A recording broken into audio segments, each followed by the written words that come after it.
বিশ্বনবী কেঁদে কেঁদে হয়রান। আল্লাহর রসের উপর থেকে টের পাচ্ছে বিশ্বনবীর মনটা ভালো না।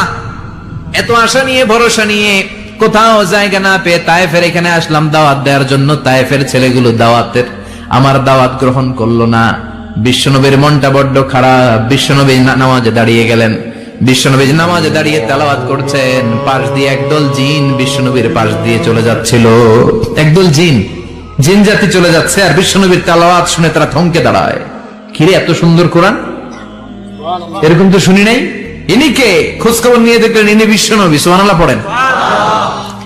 তারপরে এরা ছুটে গেল এলাকায় যে এরা ঘোষণা দেয়া শুরু করলো, ইন্না সামি'না কুরআনান আজাবা ইয়াহদি ইলার রুশদি ফাআমান্না বিহি। নিশ্চয় আমরা আজীব চমৎকার কোরআন তেলাওয়াত শুনে এসেছি। এই তেলাওয়াত সাধারণ তেলাওয়াত নয়, এই আয়াত দুনিয়ার মানুষের বানানো আয়াত নয়। এই আয়াতগুলো পাঠিয়েছে কে? আল্লাহ। এই আয়াতগুলো ইয়াহদি ইলার রুশদি, হেদায়েতের দিকে মানুষকে পথ দেখায়। তাই আমরা যারা এই তেলাওয়াত শুনেছি, আমান্না বিহি, এই তেলাওয়াত শুনে, কোরআন শুনে, বিশ্বনবীর কণ্ঠে তেলাওয়াত শুনে আমরা সবাই ঈমান এনে মুসলমান হয়ে গেলাম। বিশ্বনবী তখনও জানে না জিনেরা যে মুসলমান হয়েছে। বিশ্বনবী নামাজ পড়ে যখন বসলেন, সাইয়েদনা জিবরাইল মারফত আল্লাহ বিশ্বনবীরে জানায়, ও নবী হতাশ হন কেন?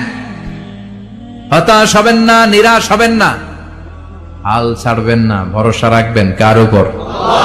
ও নবী হতাশ হন কেন? দাওয়াত দিতে এসেছিলেন তায়েফের যুবকদেরকে।